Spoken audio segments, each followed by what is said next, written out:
What's good, Waving World? It's your boy Five Star in Vegas. I'm broadcasting live as always from beautiful Summerlin, Nevada, and I'm in here with my two co-hosts. First, the OG of the show. Looks like he's sitting in front of the beam. The only Sacramento Kings fan that I know. What's good, Spreads? How are you?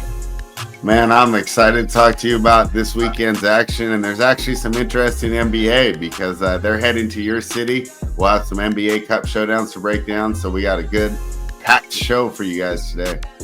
And of course, the YG of the show, my little brother, man, the youngest kid to ever run and operate a sports book on the Las Vegas Strip, the one and only Cino Royale. Wow, it's good, Five. Hey, What's good, baby? coming off a crazy week, I enjoyed myself. 5 star. We was in a casino, Fontainebleau, the other day, man. It was nuts, man. We won some money. We enjoyed ourselves. 5 star went crazy. I got ID'd, y'all, and I was telling y'all last show, I'm trying to grow out my facial hair. It was crazy as hell. She like, you up in here looking young? I'm like, I'm trying to grow out my facial hair. You and my wife were the youngest looking 30-year-old people in my life I've ever met. You and my wife. It's crazy. And like I say, she like, you don't look good. I'm like, ma'am, I'm 33 years old, man. Like, what you doing? But man, nah, I'm man. so glad that now, but me and my wife have been together now 13 years. We've been married now for about 6, but we've been dating for 13 years. And bro, I remember, man, because I always look the same way, right? So, bro, now they still out there. The boy, they used to be looking at me like a pervert. I'm like, she's not even young. Right? Right? You know what they got say. A baby face. You know what they say though, man. But hey, we coming off some winners, free play winners. We still doing good. Raw group winning. Everything good. 5. We can't complain. What we got for the people? Hey man, there's a lot going on. First of all, you guys hit that like button. We appreciate you for rocking with the Wagering World. Had my first losing week last week, man. Unfortunately, on the free plays on here and on 97.5. But guys, we've had 11 straight weeks of winners. You got to look at the whole picture. Don't get too down on things. This is not anything that you want to invest in where you're thinking that every time it's going to be a win. If you deal with cryptocurrencies, just like now, I was looking at my account today, my XRP and my XLM, they look a little bit shady this week compared to how they looked last week. But I'm sure at the end, I'm going to be up. I'm already way up. But by the end of this year, I'm sure it's going to shoot up some more, man. And we're going to continue to ride that out because I like the valuation. Same way when it comes to the sports bet, man. There's nothing that's going to be every week. Sometimes you're going to have a down week. The main thing is pay attention to our plays, pay attention to the other shows and their plays, and you'll see that you're rocking with the right side over here with the Wager World. And we take pride in what we do, man. We want to make sure that you guys always win. We're going to continue to work our tails out to make sure that you get to that counter and win, man.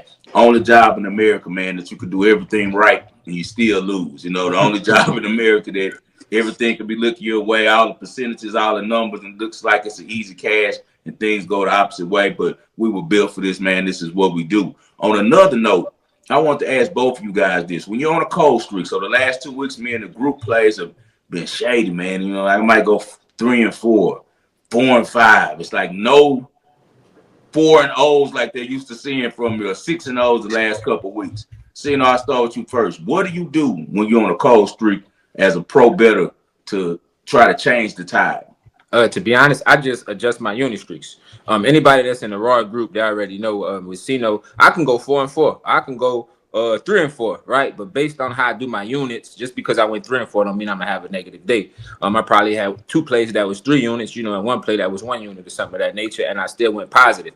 If I ever go on a cold streak and I start losing like that, anybody in the raw group will tell you, everything just start going 1 unit. Because again, if I go 3-4, I can respect that. I lose a little bit of juice. But if I was max betting some bets and stuff like that, and everything was fluctuating and everything wasn't on the same scale, I'm gonna get cracked. So I'd rather just go, ride out like maybe 3 or 4 days, everything 1 unit, because you're not gonna kill me 3 or 4 days. We might have 1 or 2 bad days, but eventually, how they get us with that reverse, we'll reverse it right back. It's like usually one day we'll go 4-0, then the next day we might go 0-4. That's just part of the game. That's how it is. But you keep your head up high, you keep rolling. You keep rolling because it's about winning the weeks and the months, man. Sometimes you might lose the days. But great point that you made right there about unit adjustment. Me personally, when I give out my plays to my group, I tell them to play everything the same straight across. Because anytime that I get out that element and try to think of something so easy, it always puts us behind. For instance, that Tennessee Titans game, when they came off upsetting the Texans, they go to Washington a couple weeks ago, get smoked from the jump from the beginning to the end. And man, if I tell you how much money we lost on that game, first half in the game, and it's one of those ones where it's over as soon as the game starts, the way it began, and you're playing catch up now the rest of the time because we changed our units. We went like super well on this one because I was that confident off of the run defense that I saw from the Titans earlier that year. And they didn't play any run defense against Washington, rookie quarterback, and all these things. It just was a horrible handicap on my part that didn't go right. And we've been playing catch up since that point with my well guys that's in the group. But we're going to catch up like we always do. We're doing really good on college basketball. What do you do, Spread, when you find yourself in one of those cold streaks and you're trying to break things and change the momentum and get back on the winning side? Well, one of the things I think that's helped me well as a professional gambler is I do not chase. So, for example, if we're down on Saturday, I'm not, and we didn't have a play on that Hawaii game that kicks off, real late. I'm not adding a play because I'm down for the day and I need to go to bed every single day up. I have my plays that I've set and I'm not going to add on one way or another. Now, if it gets to be 3-4 days in a row, step back from the sports world a little bit, right? Maybe just no NBA podcasts, no NFL podcasts, maybe listen to some history, comedy, philosophy, anything to just kind of be able to step back in and get a fresh start. So sometimes you step back a little. A lot of times when I'm not doing good, I'm overthinking things. At the end of the day, a lot of this stuff is really simple. Throw and catch, throw a ball through the hoop. Yeah. Right. I mean, we're not doing rocket science here. Sometimes when I'm doing bad, I think that I'm overthinking things. So I like to step back, kind of refresh my mind, move everything else, and then jump back in with a fresh head and not. You don't want to be acting off the sting of the loss, right? Yeah. You don't want to be like, the Lakers burned me last night, so I'm not going to bet them ever again. No. Right. They burned you last night. That's it. They're still a professional basketball team. Thank you. So those are my two little tactics that I like to use. That's right. There's no emotions in sports betting, just like love and war, man. You got to approach it the same way where you can't get too up, can't get too down. And like you said, we talk a lot of crap and sometimes we might overreact, but at the end of the day, these are all stocks pretty much, these players, these professional teams, and you're just trying to get them at the right price. You got to read the market, man. Sometimes the market is going to be working with you and it's going to be a bull run. Sometimes you're going to be in a bear market, man. In the last 2 weeks, unfortunately, we've been in a kind of bear market, but we will shake our way out. It's Christmas time. They get tight every year around this time because those football numbers are so tight. So my group and I are going to mostly concentrate on heavy spreads on college basketball. That's where the books have been slipping lately. It's always a different market that you can go find some success in, and that's usually how I get out my ruts. College football is caught up with me or NFL is caught up with me. I just moved to another sport because I'm blessed enough to have been betting for a really long time and know a lot of different portfolios that I can jump into. Speaking of betting, they're having a judiciary committee hearing on Tuesday, December 17th. I don't know if the sports betting world, if the wagering world knows about this, man. It's going to be called America's High Stakes Bet on Legalized Sports Gambling. So you know what it is. The politicians are after it. When they start that regulation stuff, we know what it is. It's really a shakedown. So they're going to be after these books. Maybe it benefits us, maybe it doesn't. The attention will be on U.S. sports betting as it continues to grow in this country. The committee will be holding a hearing on legalized sports betting. As I said, it'll be 10 a.m. on Tuesday. I'll be tuned in. And the hearing is going to take a close look at the U.S. sports business industry. You got Dick Durbin, who's a Democrat from Illinois, who's the chair of the committee. He did a bill called the Safe Bet Act a little bit earlier this year that he proposed. Also, you got Richard Blumenthal from Connecticut that's going to sit on the committee. This Safe Bet Act was put in as a proposal by Blumenthal and also Paul Tonko, a Republican from New York. The specifics of the bill was to address the public health implications inherent in the widespread legalization of sports betting. So I guess they say betting sports affects your health. The proposal would include a variety of regulations, including the type of advertising and consumer protections like deposit limits. So they want to stop the amount of money that you can bet. We know that's the thing that politicians do. They're going to dress things up like they're trying to help you, but it's always to help them. So I'm sure that this is just going to be a major shakedown. Not all the politicians are against them. Of course, you got Nevada is going to be on board with gambling. So Dina Titus is going to be up there for Nevada fighting for things to stay the way that they are. She says it's better to have self-regulation or state regulation, which I kind of agree on. Anytime it gets federal, it's just basically too much regulation. And now you're getting to the point of it's just basically a shakedown where these companies are having to spend a lot of money for nothing. I can tell you one thing, it's a lot of haters that's going to be on this committee. You got Lindsey Graham on there from South Carolina. You got Cory Booker from New Jersey. You know he a hater. You got John Corwin from Texas, who's one of those guys who kind of stopped legal betting coming to Texas the whole while. You got Josh Hawley from Missouri. He's anti-betting. So Amy Klobuchar from Minnesota. All of these people, they're kind of anti, freedom to do what you want. So I'm sure that this is going to be a referendum on how unhealthy betting sports is and how it's the worst thing that ever happened, because they don't have anyone from any of the major casinos or any of the major sports books, like online sports books like FanDuel or DraftKings. No representatives are going to be on the committee. So it's basically just going to be the committee throwing all these stuffs in the air, throwing things up, hoping they stick to the wall. Because if you don't have an insider and questioning him and cross-examining him about what's really going on, what are you doing? Like, you don't know anything about sports, but you guys aren't insiders. You just sit on the outside trying to judge. As I said, it's a glorified shakedown, in my opinion. Just another way to figure out to regulate things and to get some of the money. They see it's a lot of money flowing in this industry, and they trying to figure out a way to get some. Federal Trade Commission, a guy named Lee, said that we can't allow online gambling companies like FanDuel and DraftKings to violate antitrust laws, especially as more Americans grapple with the effects of this industry on our society. But as analysts in the gaming community say, it's nothing valid about those claims. There's nothing that's antitrust about FanDuel or DraftKings. So I'll be tuned in on Tuesday. I'm sure it'll probably be on like CNBC or somewhere like that. And I'm going to definitely watch this. What's your opinion spread on now the federal government is about to try to get involved, and we've seen these hearings kick out different stuff before, man. We've seen them do it many times, and it's never something that goes away easy. Usually after they put the spotlight on these businesses, the shakedown is coming. Well, I'm going to have to be full transparency here, 5-star. This is the first I've heard about it. So let me give you an opinion on a different time, because I basically just heard what you said so far, and this is all news to me.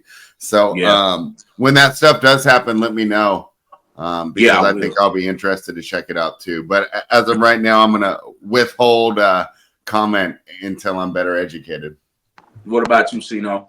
Whenever you said the feds, I knew this was gonna be crazy. U.S. sports bet, for real, man. The U.S. sports bet industry is growing real fast, and it's the 7th year of regulated operations outside of Nevada, and everybody know the proceeds are pouring in. And I was looking at the numbers a couple of days ago, and I seen that they generated over $35 billion, like, since this been happening, over a $425 billion total handle. Like, so they definitely winning, and the Feds see this. They know that people like ourselves can make money. A lot of people don't report their taxes. It's all over the place. And if you look on the internet, you in the gambling community like us, you see a lot of folks are saying that these games are rigged, they're fixed, how they always landing on the numbers and stuff like that. You don't think people making complaints? Like, one guy actually lost his whole bank account. Like, he lost his whole bank account because he's seen all the advertising on FanDuel and stuff like that. He never gambled before, and he was just putting money into the FanDuel account, and he blew it. And him and his wife, they made some type of, I think they sued him for that. That's a big article going on, and I think they got their money back some way, somehow. But now the feds are involved and stuff like that. That just, man, it's simple as that. Just bring it back to Nevada. That's why I moved here to gamble. The year after I moved here, it became legal in Louisiana. I was like, what the hell? But man, there's no place like the Mecca. Again, if it was still here, it'd be no issues like that. Everything has been how it was, 5 stars since you started, you and Spread, and the feds would be involved. It'd be the same old. Yeah, it was a lot better when it was ran by some guys in the back rooms of the Mirage, for the MGM, and in the back of the Win with John Avello and those guys, and it was just the Westgate was the Hilton back then, and it was just numbers, guys just running numbers, and the whole key back then. I remember when everything changed because we talked about it on the show, but probably like the first year we did the show spread, you remember, you were still in the opinion and in mind state of saying that these traders put out the numbers to get action on both sides. If you remember, I kind of got you to see that it's a new business model since these other states and entities have gotten in, and it's not anymore about getting everybody on both sides to just get paid off the vig. Now it's about trying to get some bets where you got a large percentage of the population on one side, and it's a cleanup and a steal for the house. And that's how the lines are really made now. And so that's probably where the regulation comes. You say that the guy's suing. I can see his point and his family's point, but you can't blame. But look how much money we've lost over the years. Ben.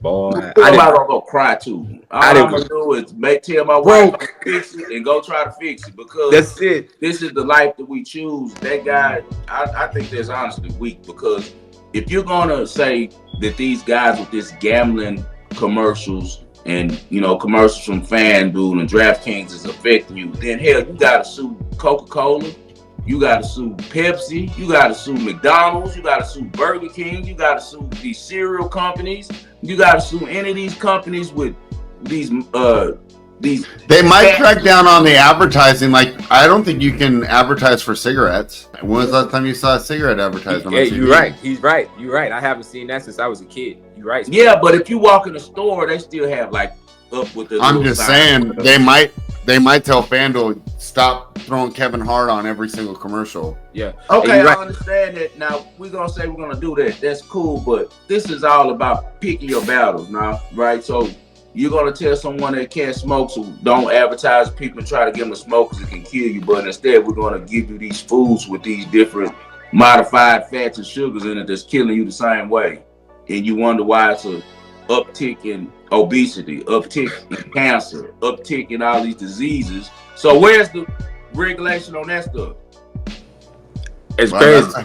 I think that's the big thing in this election now. They're going after that food. Hey, but then again, they're going after the food right now. Hope Robert Kennedy does. I think they might clean it up. I'm excited. They will, but we can't make money off of none of that, you guys. We can make money off of sports betting. We can't go sell no cigarettes. We can't go sell none of that alcohol. If we selling any type of drugs, we going straight to jail. We can sell plays though. We can get on here, sell winners. We can run our business and we can do stuff like that. And again, they don't want us. They don't want us winning. And if any of you guys want to go check out that article, it's DraftKings. They were sued by a father of two, and he gambled away $1 million of his family money. Man, he needs to sit. If they ruled on his favor, that's privilege. Because there's no way in hell you guys should go check it out. To get back $1 million that you decided with your own mind as a grown adult man to risk and play. That's your fault, man. That's the thing I don't like about nowadays. Nobody's accountable no more. Man. Like, bro, if I blew 150 the first year that I came here, was on my ass. My wife helped me build it back up. Me too, bro. She kept telling me, you're betting like you're a tourist. You live here. Stop betting like that. You're betting crazy. You're betting too much money. I had to learn from my mistake. I had to go get my bag back together, and I had to replace it. I wasn't suing the Win or MGM and saying, hey, guys, it's your fault. You put the numbers on the board, and it made me bet. Stop it, man. Stop it, man. We got to have some accountability for adults. But guys like us have been betting sports for years before it was cool. That's the problem. It's went to every time things become mainstream, they get watered down. Every time. It's no good anymore. Now the government's involved and it gets ugly. That's just like, for instance, hustling back in the game. 20, 30 years ago, it was so many guys making money underground, nobody knowing it, keeping it low, doing their thing in their neighborhood. Wasn't all these agencies. As soon as guys start rapping and talking about it, telling all their business, now here come the agencies, and it's all types of cops and storefronts in the neighborhoods. And then the next step after that is now, basically the government or the drug dealers now, because any drug dealer that's known, you know that from 15 years ago. Now, any guy who's a hustler in the neighborhood, if he's known for being big, he's a cop. Like, let's just be real about it. He's working. That's the only reason why he's able to do what he's able to do. So I just feel like everything has way too much regulation. The government is so greedy, they're not going to, ever miss any chance they can to get any money, but I'll be definitely tuned in on Tuesday to see what they say about the federal government's new regulations for gambling. Let's get into the past, Brett. All right, Georgia took on Texas. Georgia got the win again. It was a field goal game and went to overtime. What did you see in that one, 5-star? It went perfectly for the wagering world. You guys Georgia for the full game. I had Texas first half. I took Texas first half, hit that. Halftime, it was plus 215 money line for Georgia. I decided to jump on it. I had no idea they was going to be bringing in the little scrappy quarterback that they brought in. And man, Carson Beck is out of there. Did you see him on the sidelines while the kid was shining the back up? He's over there looking so salty. He's not like hugging his guys. He's not excited. I'm like, this dude is ruined. He's the perfect example of what NIL can do to a player. You know, and you would think that it would be people from more, you know, different backgrounds who would be more affected. But this guy here, man, has lost all of his wherewithal since he got that NIL deal and went up on that jet, man, and got the private jet stuff going. And now he's just something I wouldn't invest in him if I was a GM, that's for sure. Kirby Smart, I don't know, man, if he's able to pull it out again. I think this game was more about the lack of Sarkisian being able to finish games. That's why we bet him on the first half, because I knew that he'd come out with a great game plan. But when the second half came and it was time to make in-game adjustments, Kirby Smart is far ahead of him and was able to beat him with a backup quarterback. The whole Longhorn Nation and fan base is still wondering when the hell is Arch Manning going to be given the keys to the car, and when they're going to trust him and give him a whole week of practice and allow him to be the quarterback. Because I think he brings some different elements to them. Ewers has not looked good since the injury, man. But we're happy that we cashed on Texas first half. Sino, any thoughts on that game? 5-star said it, man. It was perfect. Texas first half. Like I told you guys, Kirby Smart gonna make them goddamn adjustments at the half and do what he have to do. And the lights was too bright for Texas, man. It was a big, big moment. Anytime Quinn Ewers had to do what he had to do to shine and the pressure was on, what he did, he cracked. It was simple as that. And now he's saying he's gonna come back another year. I was reading that he not gonna enter the draft, and that's gonna throw it up in the air. It's time for Arch Manning to start. Like, this is the longest, a long. Well, if he comes back, he coming back to the portal. Yeah, he's going back to the portal. I wouldn't be surprised if he goes back to Ohio State where he started at all. I would not be surprised. Will Howard's like 30 years old, so this is last year, and so he'll be out of there. So I would not be surprised if Ewers goes back to Ohio State. But this is just like one of the longest, quarterback has ever made a decision, not to enter the draft or something of that nature that I was reading. Also, Quinn Ewers is not that guy. Texas just in some trouble. Like, we talk about them later on in the college championship, because I don't think they're going to win this. But like I said, Georgia, powerhouse, Stockton came in, did what he had to do. I think it was a lot of bullshit that Carson Beck got to do the last handoff in the game to get the touchdown and hand it off. Yeah, they just wanted him to do that. Buddy got smacked. Did you see that hit he took? That's one of the hardest. Buddy didn't even know they won the game. Did you see his face when he got hit? It was. Stockton was doing the interview. The quarterback, he didn't even know they won the game. I know he did. That whole game was crazy though. But like you said, the wagering world, we got the win. Can't complain on that one. Final thoughts on Quinn Ewers. He's smart to go back to school. No one's going to draft him in the first round. He's going the second or third right now.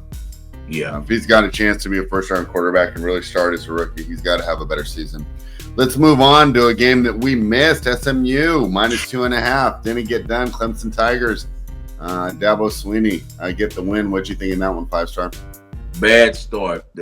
After that, SMU was trying to catch up the whole way. They had a turnover on the first possession. Kevin Jennings, he's a little undersized, smiling. We know how Clemson thrives off of defense and turnovers. After they got that turnover early, I knew it was uphill all the way the rest of the game. But I do think that we're on the right side. Just a bad start, not a bad handicap at all, as you see how the game finishes.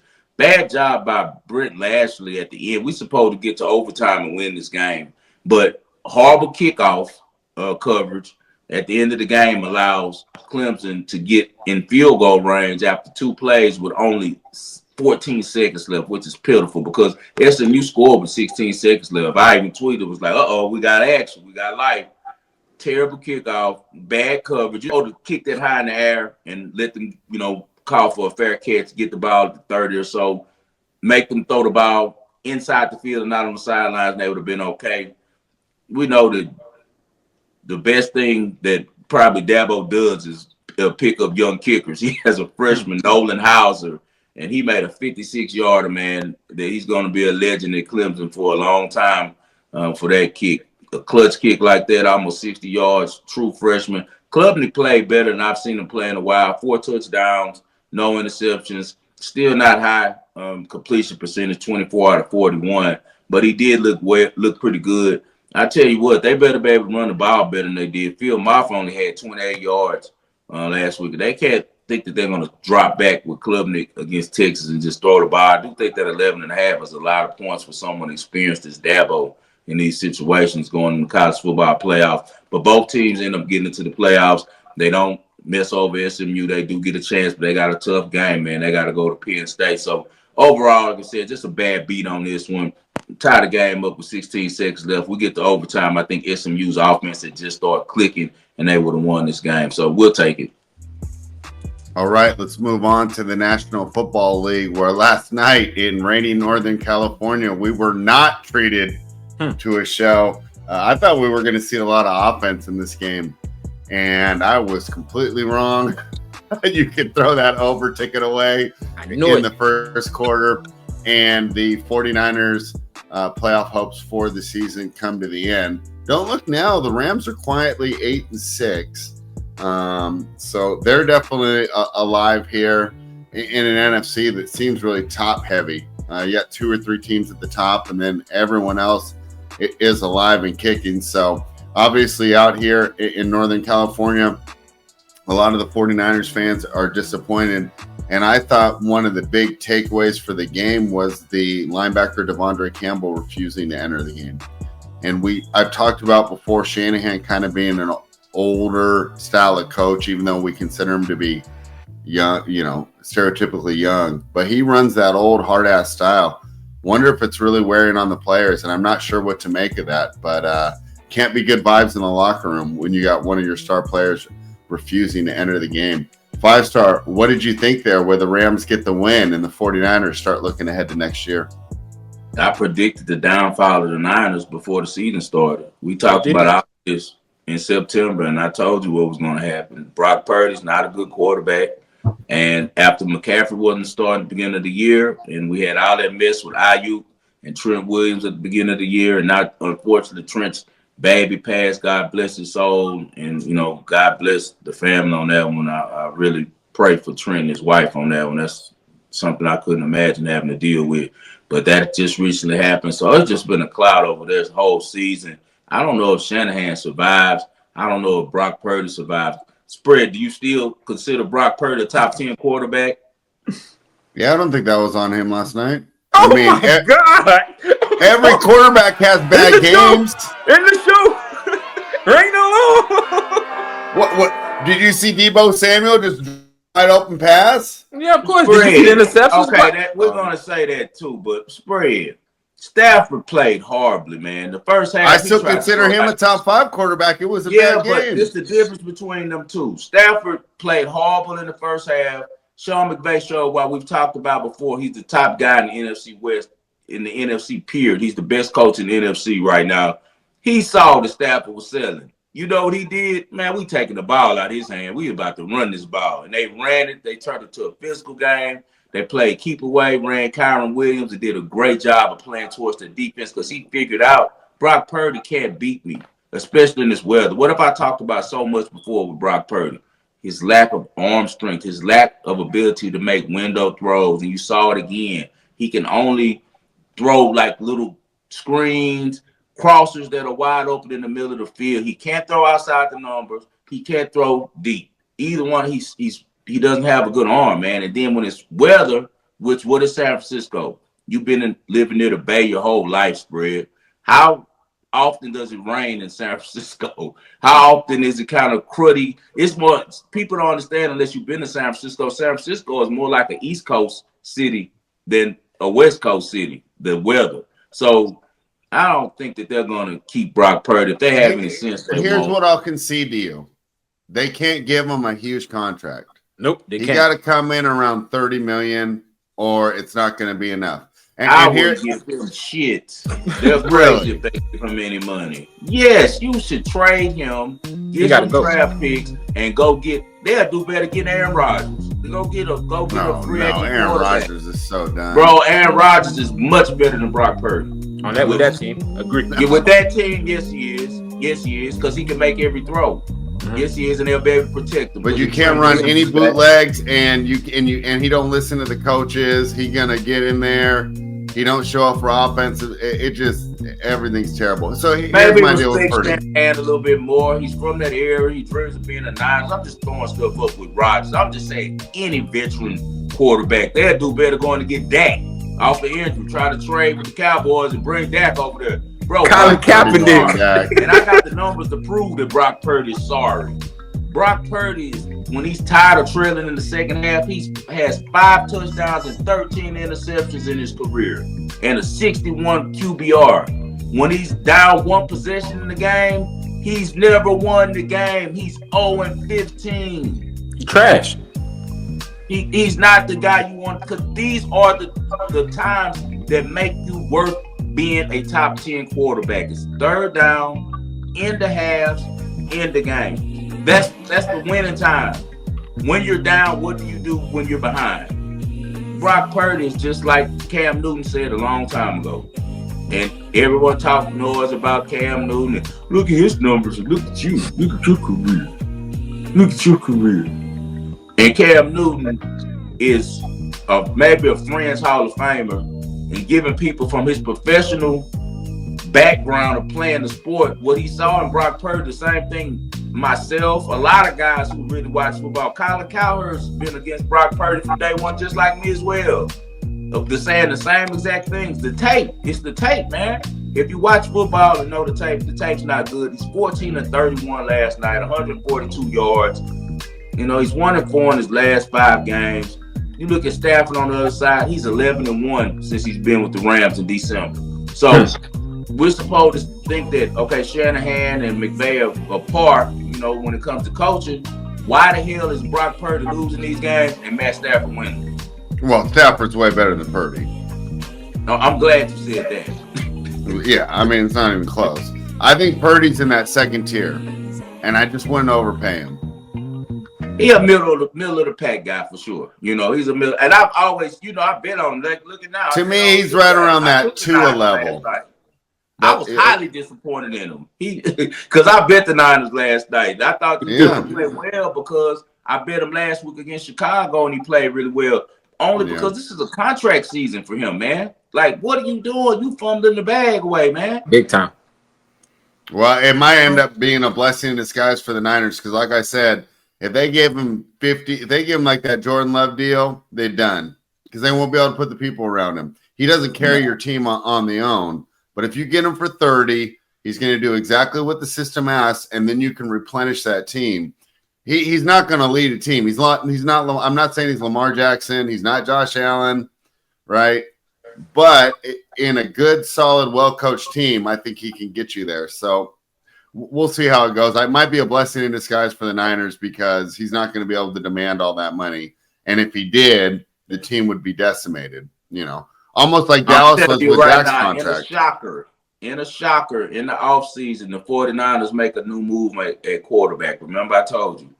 Lynch and Shanahan can't afford to stay still like they've been doing. You don't think that owner, York, whose family is from the original owner, was into the gambling and stuff. Eddie DeBartolo. They're all, I think they're like in-laws. But it's the York family goes back to when they were winning. Because DeBartolo had to sell. I can't remember why. I think it was from some Louisiana, the riverboat. Yeah, he was gambling and stuff. He was a gangster. But the York family's familiar with this history of this organization, man. They've been around. And how much more are you going to allow this to be the same thing? Well, Purdy might make it easy for him. If he walks in and says $50 million, then they just say, okay, later. And it'll be easy. It's a no-brainer. He probably take whatever he could get. I mean, but if he comes in and he says, I'll take 27, 28, I think they got to give it to him. So let's see what his team decides to do. What you see on that game, Sino? Brock Purdy ass spread tripping. Simple as that. Man, nah, for real, you tripping, bro. It's simple. I don't know what you're seeing. I don't know what's in your brain. It's a bad game, like Jared Goff. No, had a bad game. I asked you. How many bad games No, you gonna have, Spread? thank you, bro. How many let him bad have a games you bad gonna? game every other week? Nah, I don't want to hear that. Like you he top said, 10 man. and you not good every week. Bro, last game against the Rams, he threw for 142 yards. Against Chicago, he threw for 325. Against Buffalo, he threw for 94. Against Seattle, he threw for 159. Come on, man. He out there playing. Like, I can go do that. Seriously, I can go do that. Like, nah, all jokes aside, Brock Purdy is not that guy. I'm tired of these mediocre quarterbacks getting this goddamn respect when you got other guys who doing way better than them and they don't get none of the recognition. It's not right. But again, Brock Purdy, he the reason. I'm never betting on that guy again. I bet the San Francisco 49ers, but I'm not betting as long as Brock Purdy hiking that damn ball. Brock Purdy is the most overrated. Close behind is Justin Herbert. I don't want to hear nothing about Justin Herbert if he don't win a playoff game this year. I don't want to hear it. I don't want to hear nothing about him. You're coming at my guys today, huh? I don't care how he spins it. I don't care how good he looks. He's tall and looks like a prototype quarterback. I don't want to hear none of that shit if he don't win a playoff game. Let's move on. Coming at all my guys today. Forget Purdy. Let's get to the present, Spread. All right, let's move on. I really like this NBA Cup. You know what pisses me off, and I'm gonna go on a little bit of tangent here. You guys had some time. When they had that COVID season, the NBA had a chance to just move their schedule, and they should run from December 25th to July. Yep. Because this NBA Cup, I think it's really fun, and I think it's really cool. And nobody cares because college football is more important and the NFL is winding down. It's fantasy playoffs, even for the casual fans, the non-gamblers. Nobody cares. If they started the season in December and they had done this in February when nothing was going on, I think this would get a lot more traction. So I just had to get it out there. They have the golden opportunity. They shouldn't be playing basketball right now. Nobody cares. For example, last night at my work, right? Everybody on their phones was watching that football game. Yeah. Right? When it ended, did anyone switch over to the Kings game? Nope. No. They all put their phones away and just started working and talking. Yeah. The NBA got a serious problem. It's becoming like a niche sport. Like, it's not a national sport anymore.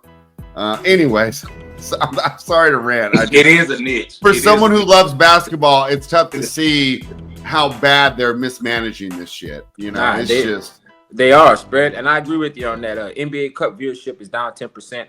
ESPN viewership is down 28%. The 2024 playoff viewership was down 12%, and all these other sports are thriving. Again, the NBA is not how it used to be, and we talked about that in previous shows, and people don't want to watch it. So guess what they're going to do? They're about to shake this lead up big time. LeBron James is going to the Golden State Warriors. You heard it here first on the Waging World. Watch, he's going. I was just about to ask y'all, what the hell is going on with LeBron? And no, they have to. Nah, it's He's not going to the Lakers games anymore. Or something they said. I don't keep up with NBA. It's business right now, man. And again, the viewership, like I said in the NBA. Oh, he's trying to force his way out. He got to get out. I think he's gonna force his way out right now. He's hurt right now, and this and that. Beats not gonna be in after he made them high JJ Redick, he gonna do that shit. Bro, it's business, man, and they gotta get these viewers back up. I know LeBron wrong as hell. Rolling in his grave. They didn't let him do that shit. LeBron wrong as hell for what he went over there did to the Lakers, man. Got him to hire a podcaster to be their coach. Unbelievable. Yeah, man. Me and Cino are gonna be their coach next year. We talked about that on here. The only reason he's doing this podcast is so he can get JJ the job, so he can do what the hell he want to do. And now it's not working. It's backfiring. He's doing the same shit he always do and running from it. Like, I'm through. Yep. Come on, man. It's backfired. That's why I would never put him on the level with Jordan and Kobe. I would never. And I love LeBron, the type of father he is, the type of man he is in the community and all that. And he speaks up for people and he has these schools and he does these great things. But on the court, he's a bitch. Like he's always been, man. He always have, man. You're too big. You have too much of a brand to align yourself with Steph Curry, man. You gonna go over to Steph Curry, your number one rival. That's just like I tweeted about that. And Michael Jordan just said, man, I suck with the Wizards. You know what? I'm going over here to play with Duncan. I'm joining the Spurs. Like, what you doing? Kobe. Like, what you doing? And Coach again, Jordan would never do that, bro. Never. And they just doing this though because they seen, you know, the ratings and the traction that they got during the Olympics, and everybody just want to see those guys play. And I talked to my little brother about it last night, and he don't watch the NBA at all. And he was like, I watch every game if Steph Curry and LeBron was to play together. That's Bron and Curry. I'm watching every game. They ain't not winning shit if I'm they sure. get I'm sure most of the people in this generation will feel the same way, and that'll definitely help the NBA viewership. And this cup, man, this cup is phenomenal, and a lot of people not watching it. The NBA Cup, these guys actually play because they get bonuses and stuff like that, and it's a real tough competition game, and I'm excited about it. 5-star. Tomorrow night, we definitely got to go check it out, man. I got my I'm gonna be in the schedule and building. everything. I'm not going to the Atlanta game, but I'm going to the Houston game. Of course, that's the game I'm talking about, man. Yes. And tickets not that expensive, bro. So we in. Yeah. Let's go. Game that you're not going to is the Atlanta Hawks are catching 4 against the Milwaukee Bucks. To me, this is an interesting matchup, and I like the fact that these matchups are set and we can actually think about it and break it down like an NFL game. I think that's another thing missing from the NBA is it just all happens too fast and everything blurs together. We're an NFL game. We're still talking about plays from 6 weeks ago, right? that tilted a game. NBA, it all kind of blurs together. So it's nice to have time to analyze these matchups. So I haven't got an official play on any of these yet. I think these lines will be pretty stable. But I think it's a good matchup between the Atlanta Hawks and the Milwaukee Bucks. Obviously, the Bucks are going to have the best player on the floor in Giannis, but I think the Hawks have been smart with the DeJounte Murray acquisition. Dyson Daniels is a huge defender. We've seen Jalen Johnson grow. Ricochet, or whatever you say his name, is a nice athletic rookie. This team is a lot more athletic than it was last year, and they built around Trey properly. You can have a bad defensive point guard if you have a bunch of athletes and good defenders around them, because I can go hide Trey on your worst guy that just sits in the corner on the 3. I can't have multiple bad defenders, though. Now they have 4 good defenders to go with Trey. They're balanced on offense. They're good on defense. Milwaukee Bucks are top-heavy, man. They're Giannis, they're Dame, or they're bust. They don't have a big bench. I think this is a fascinating matchup. If I had to play it, I don't know. See, my brain says Atlanta. I ran some numbers. They told me to take Milwaukee. I'm not sure where I'm going to land on it. What do you think, 5-star? What do you think in this game between Atlanta Hawks and Milwaukee Bucks? I already played the Hawks +4. It's down to 3.5 now. Great. You hit it right on the nail, spread.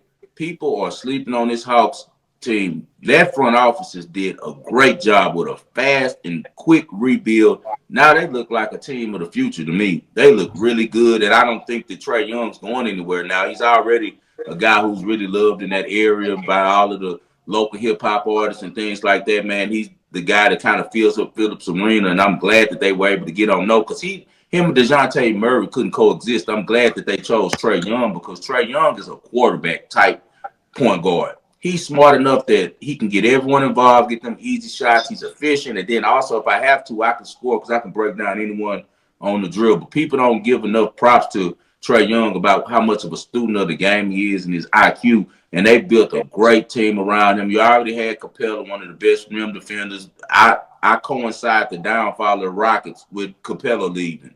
Capella was like the staple of our defense when we were having those runs challenging the Warriors. He's done a really good job in Atlanta. You got Jalen Johnson, who's on the verge of being a star.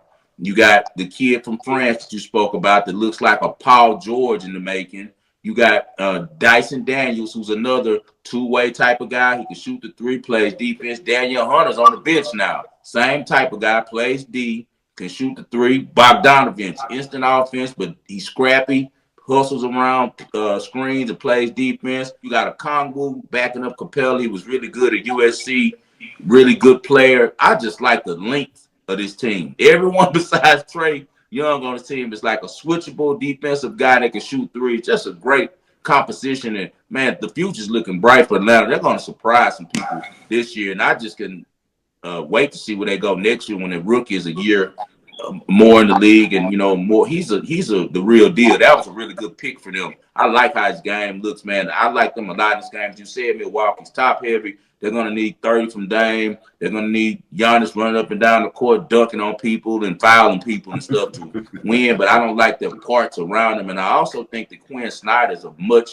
better game coach than Doc is. I think Doc is just going to trust the talent to get out there and win. And Quinn Snyder is a mad scientist, always has been. And I'm so glad that him and Trae Young on the same page. It seemed like they were a little kind of like into it last year because I think what it was Trae didn't know if Quinn liked DeJounte Murray more after that injury and when he was letting him run the point. But now they've done the right thing and gave the team to Trace his team, and they're going to be successful, man, in the long term. And I think they're going to win this game, but I'll take the +4. So, who do you like in this game? Spread, you hit it on the money. Giannis definitely going to be the best player on the floor. Mismatch for anybody on that Atlanta side. But been telling you guys since the beginning of the year is a paradigm shift here, man. And this is a brand new Hawks team. Brand new. And you can't forget, they got the first-round draft pick. Like, that kid from France is a first-round draft pick. He balled. Number 1. Yeah, number 1. Like, people don't understand that. Like, he first round, number 1. And the NBA, he's on a big stage right now. NBA Cup, the NBA is just putting him there for everybody to recognize who he is. Giannis and Dame already got what they did. They shipped, Dame don't have one, but Giannis has his ship. Doc Rivers, bad coaching, man. I just think the Hawks has got to be the right play. It's just a new time, man. They've been giving teams hell. What they ranked 4th in the NBA in turnovers. The Bucks will have to compete with that. Middleton just coming back. He's trying to get his adjustment and his shot back together. So he's going to be splitting up some minutes with Dame and stuff like that. So Hawks the only right player that I see on this side. 5-star game you will be in attendance on is the Houston Rockets, who are catching 5.5 versus the Oklahoma City Thunder. Let me break in real quick before we break this game down, because I saw you retweeted it and we talked about it. Them inside the NBA, I don't understand why everyone. This show is funny, but it should not be their flagship show. They got to start taking this stuff serious, man. It pisses me off. I've been high on Houston because I tell all my Kings fans friends that's how we should have rebuilt. We should have got bottomed out, got 2 top picks, built around young guys with defense and coaching. Instead, we trying to hold on to this playoff dream. Anyways, long story short, that pissed me off. They want to make jokes about the Houston Rockets rather than just celebrate it. And then you wonder why you need a 36-year-old and a 40-year-old playing together to get people to watch. Regardless, let's talk about this game. I think the Rockets have a good chance to keep this close or maybe even win outright. Both teams play excellent defense. I like the under a lot in this game. I think both teams are going to be locking each other up, and it's going to be a good opportunity for Shai Gilgeous-Alexander to really make a case for his MVP. Should be a great game there in Las Vegas. How are you approaching this one, 5-star? I see it the same way. Charles Barkley, the problem with Barkley is he's a fanboy as well. All these guys, what they do is they have certain teams and people that they like, and they're going to talk well about them and try to talk down on. Everyone knows why Barkley's always hating on the Rockets. One, Kenny Smith always shits on him for not having any rings. He's been clowning him for years for that. 2, he came to Houston. The city didn't like him. He didn't like the city. And the veterans on that team that ran that team couldn't stand him. They said he was lazy and had horrible work ethic. He was so bad, Clyde Drexler retired just not to play with him during the middle of the year. So he was such a problem in Houston, and they did not like him. Les Alexander said it was one of the worst moves he ever made as the Rockets owner, bringing Charles Barkley over here. Scottie Pippen couldn't stand him. They all were over here together. They tried to do a super team with Pippen and Barkley and Elijah Wan. And the problem was Barkley. And ever since then, he's hated Houston. He hates Houston. So he's going to always talk down. I just tweeted about that. Anyone who's been watching the NBA for as long as we have know that the Houston Rockets is a top 10, maybe top 5 NBA brand. Like, they've always been a known team. The merchandise is always flown off the shelf just simply because of the name. The Rockets and the logo looks good. The old one as well as the new one. Then they've always had great players, whether it's Elvin Hayes, Moses Malone.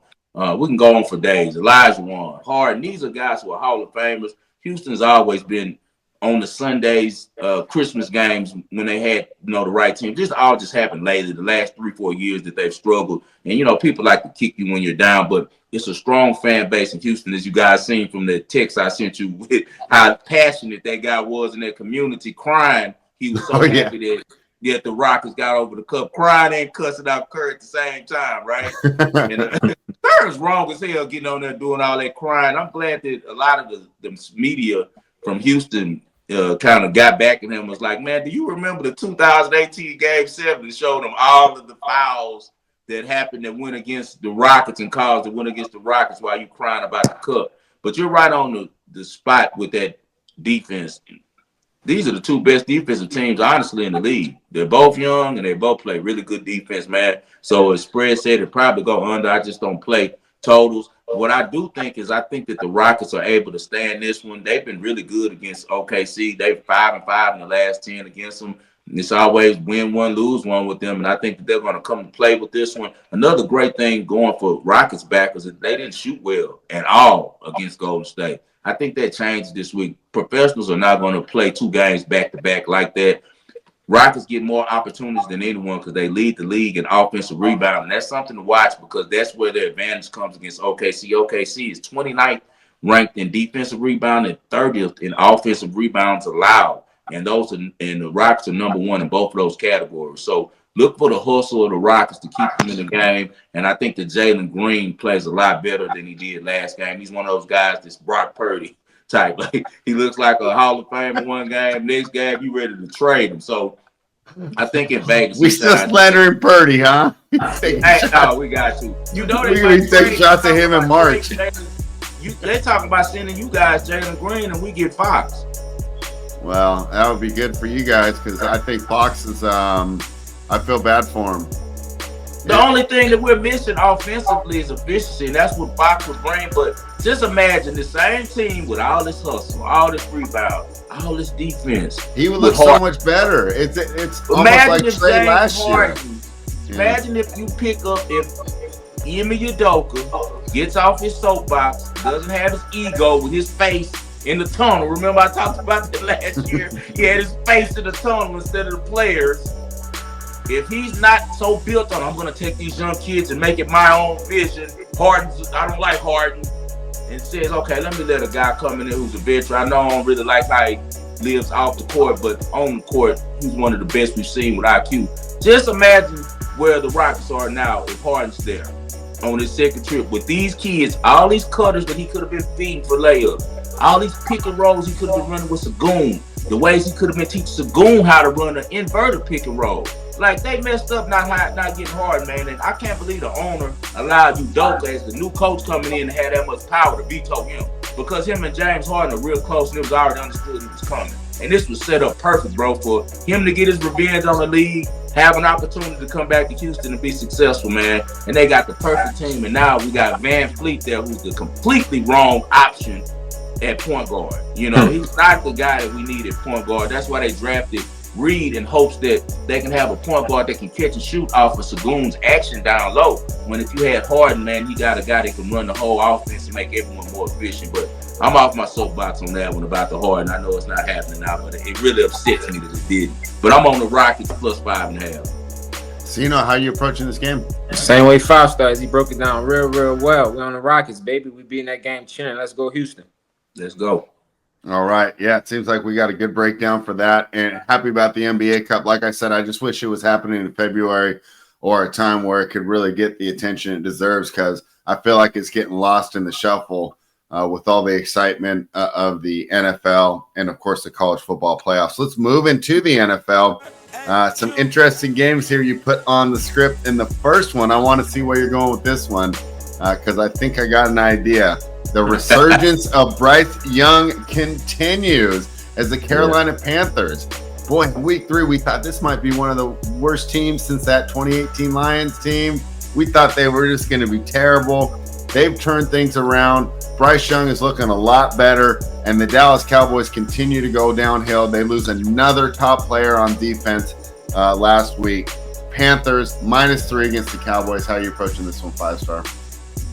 If the books have Carolina as the favorites in this one at -3, it tells you pretty much everything you need to know. When's the last time has Carolina been favored, right? We're dealing with the Cowboys organization pulling 2 different ways. You got Mike McCarthy who's trying to win and prepare himself for his next job, whether it's in college or the pros. I could very much see him going to college, but he still wants to coach, and it's obvious. And he's trying to show that his team hasn't given up on him. Whereas in Jerry Jones and Stephen Jones are doing everything they can to crash out the team. Like, we want to bottom all the way out. They already put out news that this summer they're going to be bargain shopping. They're going to spend a lot of money. Now, it's funny because Forbes did an evaluation of the top franchises oldest, the top organizations and franchises in sports in America. Guess who was number one? Who Dallas was worth the Cowboys. most money? The Dallas Cowboys. Yeah. So how the hell are you guys being so frugal and you're the richest team on earth? Come on, man. Just stop it, man. Whatever they're doing, they have a bad business model. And I think that these are two teams going opposite directions. Carolina's looking up. They've had three of the best losses that you could have the last 3 weeks. They lost to Kansas City, could have very much won, 11-point dogs. They lost to Tampa Bay at the end in overtime, could have very much won, had the game secured, bad play on defense to lose that one. Against Philly, pretty much could have won that game as well, easily covered the 14. Their defense is playing a lot better. They played a lot better since they had that trip overseas and dominated the Giants. They've been playing a lot better on defense. Shout out Dave Canales. He listened to what we were talking about, and he made offense a lot better for Bryce Young by spreading, letting him get back in the shotgun, play 7-on-7, and we're seeing the talent why he was the number one quarterback in the draft. I really like everything about this Carolina team, and I do not like the Cowboys. I know it's weird to bet Carolina, but I'm going to take them on this. So I think Carolina gets it done. Give me Carolina -3. So, I'm happy to see Bryce Young playing better. The last thing we need in the NFL is bad quarterback play, because I don't think we have it on the script, right? But when you look at a Jacksonville Jaguars game and Mac Jones is behind center, it's just, who wants to tune in to see that? So I'm excited to see this kid finally find things and live up to some of that potential he showed in college. How are you approaching this game where the Panthers are laying 3 to the Cowboys? Punts. That's all I expect. I definitely think it's going to be points scored in this game. Bryce Young finally starting to feel it. We all know that the Cowboys have a terrible defense in the red zone. So it's not going to be any field goals. I think he's going to score some touchdowns. So just basically off of that, like I said, they got the momentum right now. I told you guys previously, why are we betting the Cowboys? They're not the team to bet right now. Cooper Rush is not that guy. Bryce Young, he hot, easy money. That's first official play from Cino. Panthers -3. Let's go. 5-star. Sometimes if I don't have time, there's just easy systems we take, and one of them is Mike Tomlin as a dog. Steelers catching 5 against the Philadelphia Eagles, but the Eagles have traditionally done well against the Steelers. Now, they don't play that often, but the Eagles have done well in that matchup. And it's not confirmed, but I'm pretty much handicapping this game that George Pickens will be out of the lineup. And when you take him out, that might be the worst wide receiving core in the league, as well as Russell Wilson's played this year. I wonder if he can get things done here. That Pickens news really scares me here, but to me, it's Tomlin or pass. How are you approaching this one? The connection that he's starting to develop a little bit with the kid that came over there from the Rams. Van Jefferson really has an opportunity right here. Last week, we saw him and Russell Wilson start to click a little bit. Van Jefferson was supposed to be the guy behind Cooper Kupp and the next guy for the Rams, and it ended up where he got passed by Puka Nacua because of injuries. Van Jefferson's dad is a coach, so he's been tied into the NFL for a long time, and I think that he can supplement a little bit with their losing from Pickett. We know Pickett is special. He's one of the best X receivers we've seen in the game. He's going to stay on that sideline. He's going to have one big play and one amazing catch every game, so they will miss him. But the Steelers, at the end of the day, are 7-0 against the spread and straight up as regular season underdogs. And 3 of those wins, came this season. So 3 times this year they've been underdogs. All 3 times, not only did they cover the spread, they won money line.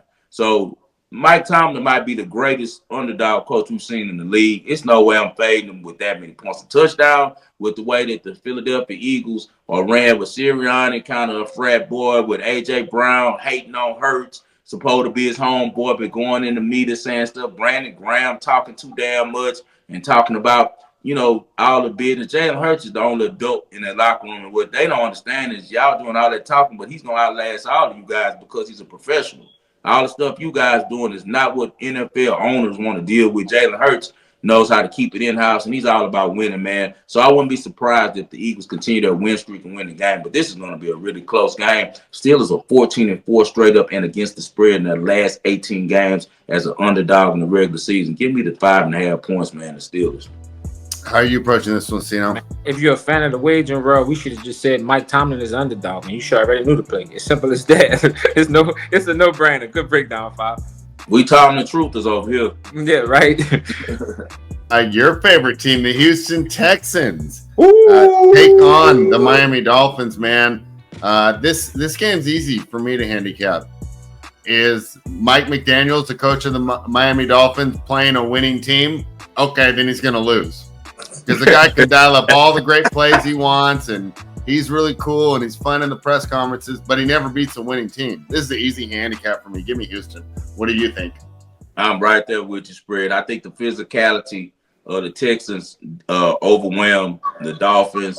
Dolphins have won 4 of the last 5, 32 points in 3 of the last 4 games. You know, Tua can pull it, but the problem for me is that they can't block up against the Texans enough to protect Tua to allow him to do what he needs to do. The Texans are really good at getting to the quarterback. They're second in the league with 42 sacks, and they're 7th ranked in quarterback hits. Quarterback hits are huge against Tua because if you get him, you know, a little shook up, we've seen before that he's not the same type of quarterback. He likes to be comfortable and work in a clean pocket like all quarterbacks do.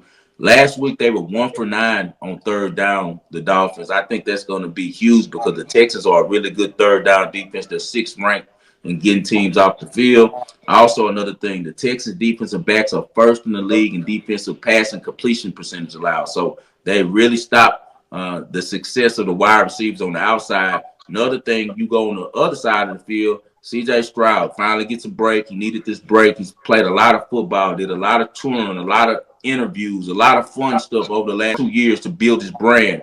Needed this reset badly because when you come from college football and you now playing 18 games from playing 12 games and then 1 bowl game, it's a lot on the kid, man. I think that he's going to come back revived. I think he finds his stroke again, and Nico Collins is going to go off. The Dolphins allowed 100 yards last week to old ass Devontae Adams and to Garrett Wilson and let Aaron Rodgers carve them up. So I think Nico Collins has a really big game in this one, and I think the Texans get it done. They run Joe Mixon. I think we'll see C.J. Stroud go over 1.5 touchdown passes as well. Give me the Texans minus 2.5. Cino, you going to join us on the Texans? I kind of like the Texans in that game, but I feel the better play in that game is the under.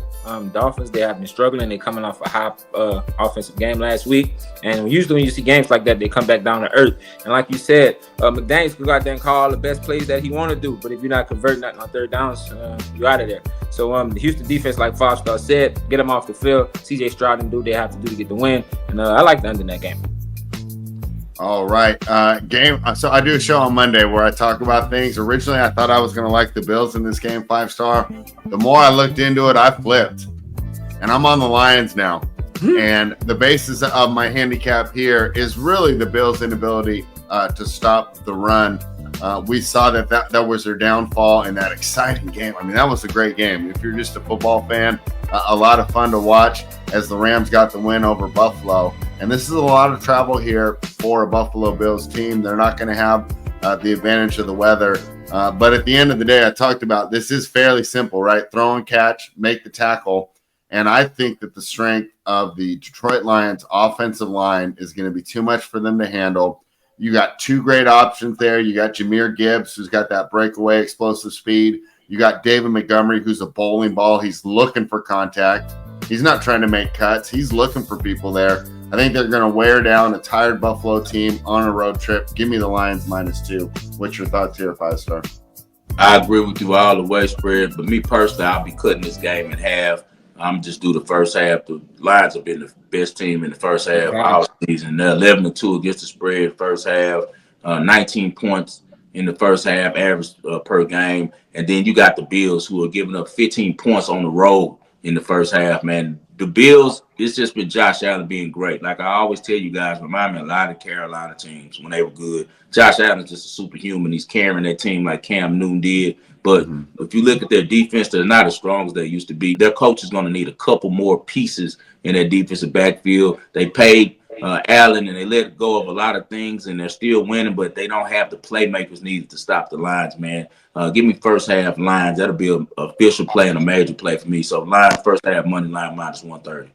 I'm going to add that one in there. So, I'm already on full game, but he made a good argument for the first half. How are you approaching this one? Same exact way. I love that play. First half Lions. These guys come out strong. And if you notice, the Bills do the same thing in the second half. They start to pipe down teams and come back. It's sort of like that Texas-Georgia situation we seen last week. All right. Let's move into the future, 5-star. The college football playoffs, the first 12-team bracket ever. Who do you like? Who's the best bet to make right now before these playoffs kick off? Penn State at plus 600. They laid it out for him perfectly. I think that even though I don't trust James Franklin at all, I love. That's where it's tough, right? Did Yeah, they I get a new can't stand coach? Franklin. But he did a really good job last week against Oregon, man. And see, they wouldn't play Oregon until the championship game.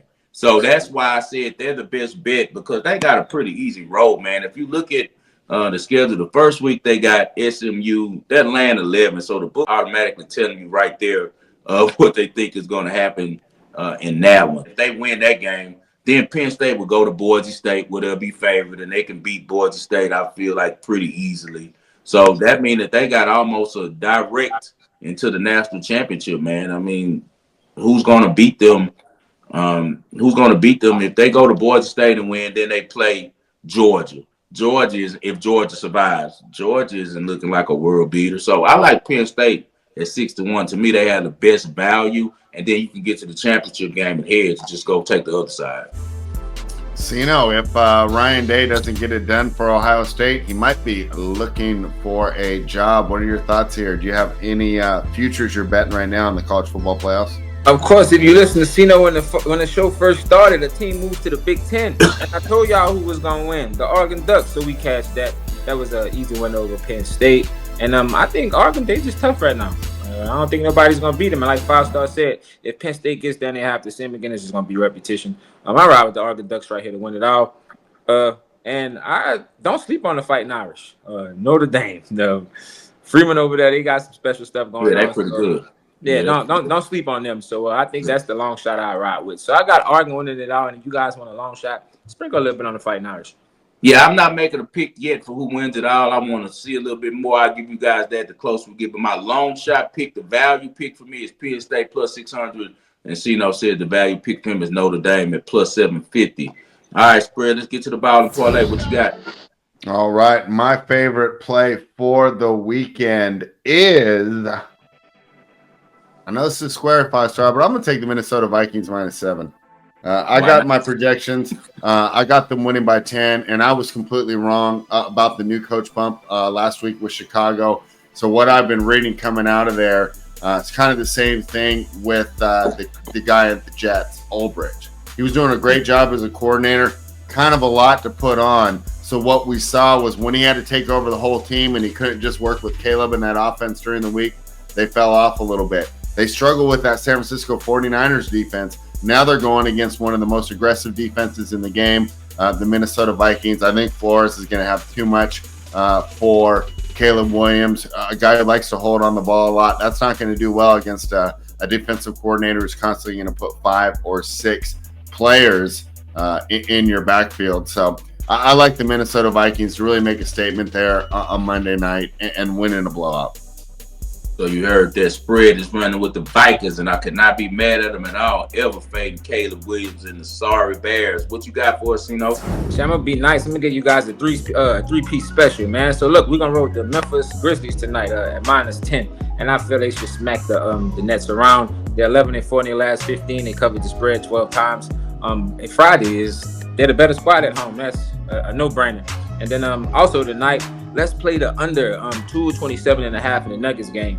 I just feel that number's not right. I think it's definitely inflated based on the way the Nuggets played against the Hawks. And if you look at the Clippers average the last few games, it's like 105 or something of that nature. So and they're 0-10 to the under right there. So we definitely gonna ride that. And for tomorrow or Saturday, we gotta ride this play. We have to, and you should parlay the under. So it's gonna be 4 plays. Let's do this. Memphis -10. Under 229, and let's take Army under 39. It's Nave every time they play each other. The under hit 17 times in the last 18 meetings. It only went over once. So let's just ride that, follow that trend. So again, Memphis -10, Nuggets under 227.5, and Army under 39. And then parlay those 2 unders. It should be like plus 265. So that's 4 plays from Cino. Plethora of plays from Cino. Money. I can't hit 4, but I'll give you guys 3. We're gonna start tonight with the reigning Big Sky Conference champions. I'm a big fan of their coach Brett Vegan, man. If you guys been watching the Wagering World for a while, you know I like Montana State and I like to bet FCS football. We're on Montana State tonight, -13.5. It's gonna be some bad weather like always in Montana. It's going to be 30 degrees with wind around 10 miles per hour, cold. Those fans are going to be out there for the Bobcats. And then you got the best player in FCS football, and that's Tommy Millett. They call him Tommy Touchdown. That's my guy. And he can put up the points, man. So I like Montana State to pull off on Idaho. Idaho is not used to playing in these conditions. They have a dome that they play in. So now they'll be outside in the snow and in the environment of Montana. I don't think that they're going to show up. Last year, Montana State stomped them 38-7. I expect a similar result this year. Like Cino, I go to the Navy Army game. He's on the total, but I'm going to be on Navy. I love Navy at +7. They're underrated. They have another quarterback that's playing now. Harvard was not playing well. They running with the kid now. 6'3", can really run it. I think that this is too many points to give in a rival game. So I'm going with Navy +7 on that one. And also, as I told you guys before, Lions first half against the Bills. That's going to be my biggest play of the weekend. Anything for the people spread before we get out of here? Man, I'm excited to get back on track this weekend. And then I'm also excited for next week's show where you're going to give us an in-depth breakdown of all these new college football, the new college football bracket. And I can't wait to hear how we're going to make some money off it. Yes, sir. What about you, Cino? What you got for the people? Same, man. Looking forward to this new college playoff bracket and the information you're gonna give us about what the Feds come up with Wednesday. I can't wait to see. Yeah, I can't wait to see what they determine right there in that meeting. But again, shout out to the Waging World, man. Follow us on Twitter. We not hard to find. Any free wonders, you know where to come. All right, the Feds are in town, so they say the Feds. Be careful, man. Y'all hit that like button right now if you're rocking with the Waging World. Guys, we do have some bowl games, and I do have another bowl pack. So we got Saturday, we got the Celebration Bowl with Jackson State playing against South Carolina State. Then we got the Veterans, Salute to Veterans Bowl. Then Tuesday, we got the Frisco Bowl. Wednesday, Boca Raton Bowl and LA Bowl. Thursday, the New Orleans Bowl. Friday, the Cure Bowl, the Gasparilla Bowl. And then we kick off the college football playoffs on Friday night with Indiana at Notre Dame. A really good game. And I'm also going to throw in one FCS playoff game. If you guys are interested in that 10-game bowl special from 5-Star, hit me up now. The bowl games start tomorrow. I just gave you the first free one out the playoffs, and that's going to be Montana State. Go hammer that one right now. We appreciate you guys for tuning in. Once again, hit me on the DM if you're interested in the 10-game bowl package. For my guy Spreader there, for my little brother Cino Royale, it's always us versus machine. This is the Waging World. We'll see you guys next week. And as always, I dedicate this show to the greatest Houston sports fan that I know, and that's my father, John H. Lindsay. We appreciate you for tuning into the Waging World. Hit that subscribe button, hit that like button now. Best of luck to you all.